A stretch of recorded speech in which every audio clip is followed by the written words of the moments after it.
इस वक्त मार्केट से बड़ी खबर आ रही है। सेंसेक्स ऑल टाइम हाई पर पहुंचा, 568 अंक चढ़कर 61,305 पर बंद हुआ है। सेंसेक्स ऑल टाइम हाई पर सेंसेक्स बंद हुआ है। जबरदस्त उछाल मार्केट में देखने को मिल रहा है। 568 अंक चढ़कर मार्केट 61,305 पर बंद हुआ है।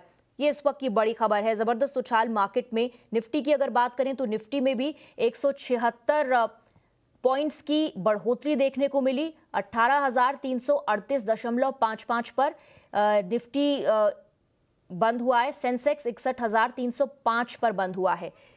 इस वक्त मार्केट एक्सपर्ट शरद कोहली हमारे साथ जुड़ रहे हैं। शरद जी, आपका क्या अनुमान है, इसके पीछे क्या वजह है? देखिए, ये जो आपको सेंसेक्स नए नए रिकॉर्ड्स लगाता दिख रहा है, उसके पीछे आज जो खासकर हम देखें तो आज बैंकिंग और फाइनेंशियल सेक्टर में काफी निवेश हुआ है।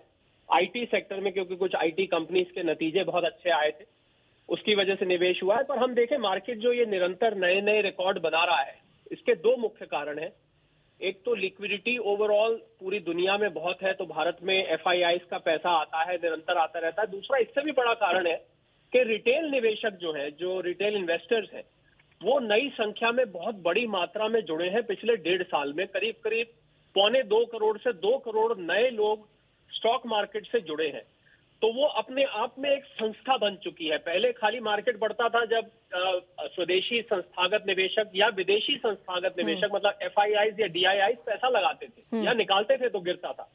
आज वो रिटेल निवेशक अपने आप में एक इतना बड़ा संस्थान बन चुका है कि उनका भी अब बहुत बड़ा रोल हो गया है। जिस दिन वो खरीदारी करते हैं तो निरंतर ये बढ़े जा रही है। और मुझे लगता है कुछ कंपनीज के वैल्यूएशन बहुत बढ़ चुके हैं जी। और एक करेक्शन कभी भी आ सकता है। तो हम रिटेल निवेशकों को ये सलाह देते हैं कि आप इस समय ध्यान से करिए, क्योंकि अगर वो करेक्शन आया, अगर यहाँ से मार्केट गिरी तो वो अपने आप को फंसा हुआ महसूस करेंगे, उनको घाटा हो सकता है। तो मैं समझता हूँ बहुत सोच समझ के इस समय मार्केट में पैसा लगाना चाहिए। बहुत छांट के कंपनीज को पूरा एनालाइज करके लगाना चाहिए। अंधाधुंध देखा देखी मैं देखता हूं, अंधाधुंध इन्वेस्टमेंट ना करें, आप ये कह रहे हैं। शरद कोहली जी, आप हमारे साथ बने रहिए। मेरी सहयोगी हिना भी जुड़ रही है। हिना, मार्केट एक्सपर्ट कह रहे हैं कि अच्छी बात है, बहुत सारे फैक्टर्स हैं जिसकी वजह से ये all time high record Sensex का देखने को मिल रहा है, लेकिन सतर्क रहने की भी जरूरत है।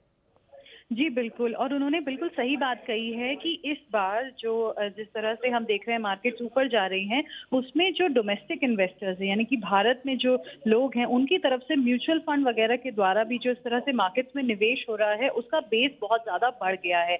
आज की बात करें तो सेंसेक्स जो है 61,000 के पार चला गया और 61,305 पॉइंट पे बंद हुआ, 568 अंक ऊपर।